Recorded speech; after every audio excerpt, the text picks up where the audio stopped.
What's up, YouTube? This is Richard Lifetime Shred, and winter has arrived. So I don't know if you can see that out here in Salt Lake. It's almost snowing in the valley. I think it's in the mid-30s today. But anyway, on that note, I wanted to talk about my personal winterization checklist because I'm seeing tons of threads on Facebook and other places about this. So just want to get into that. But on that note as well, I'm going to go back inside. So getting into my winterization checklist. So the first thing I do at the end of the season, unless I've done it really recently, is I do an oil change. I personally think it sets me up for the next season to just kick it off without having to worry about it. Also, you just get that, gross oil out of there and have some fresh stuff sitting in there all winter. It's not going to hurt, and it really doesn't take that long. And if your boat's already in your driveway because you're going to be flushing out your engine anyway, might as well do it. So yeah, oil change is number one. The second thing I do, winterize the engine itself. I mean, this is the most important step. If you don't winterize your engine appropriately, you risk cracking your block or other parts of the engine, and that could be very expensive. So you need to winterize your engine. Now, when you do this, I would look at your engine manual or your boat manual first and foremost before you go to any Facebook group or forum listing, because you're going to get all sorts of different thoughts and opinions out there. Part of the reason is different engines winterize differently. You know, we've got closed cool engines, we've got hybrid systems, we have full raw water cooling engines as well. And depending what kind of engine you have, the process is going to be different. So that's why you want to go to your boat's manual first and read what's there. And then if you're not sure about something, you need a clarification, then it's time to go to a Facebook group or your manufacturer forum or something like that. So if you're leaving your boat in winterization mode, so it's sitting in storage for a while, you don't want your fuel to go bad. So I would use some stable fuel. And, depending what you're using, you basically measure out the right amount for your boat. And this is a great step to take as well during that winterization process, because if you're running your engine at all and you get the stable fuel in there, before you do that, it will distribute through your fuel systems appropriately. Now, after I do the normal boat winterization, I do take an extra precaution myself, and I do a round of RV antifreeze like shown in this picture here. So my boat, it's really easy because I have a flush port on the back of the boat. And for me, I just like the inner peace that I get from knowing that the boat isn't going to have any issues, just in case some water didn't drain out of something along the way. I do run the RV antifreeze through the boat. Now, specifically, this is the pink stuff. This stuff's non-toxic. It's, I want to say polypropylene glycol, PG. I might have said that word wrong. Whatever the right version is, I'll stick it below here. You don't want the ethylene antifreeze or the toxic green stuff you stick in your car. It should just be the pink stuff. It's usually about $4 for a gallon at Home Depot or any of those types of stores. So I do flush that through the engine. It takes me about 5 gallons in my engine, and I use these Camco kind of jug thing that you fill up, and it's really easy to do. Some boats, if you don't have the flush port, it could be a little bit more of a pain. There is ways for it to circulate in, but that gives me peace of mind.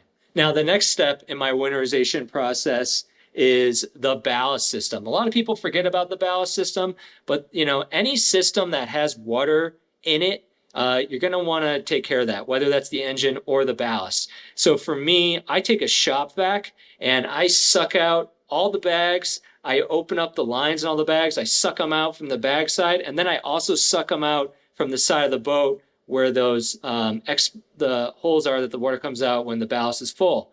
So in this process, just to give you an example, like I've drained my A22 all the way down, based on the ballast pumps themselves. Now using that shop vac, and I just have a little 18-volt rigid portable shop vac, I usually suck out, I would say, about 5 or 6 gallons of water in that process. And I'll also call out, my first boat was an 03 VLX, and my first winter I did not do this just because I wasn't thinking about it. And I did have a ballast pump the next year had been broken open from water damage over the winter. So that's why I always suck out.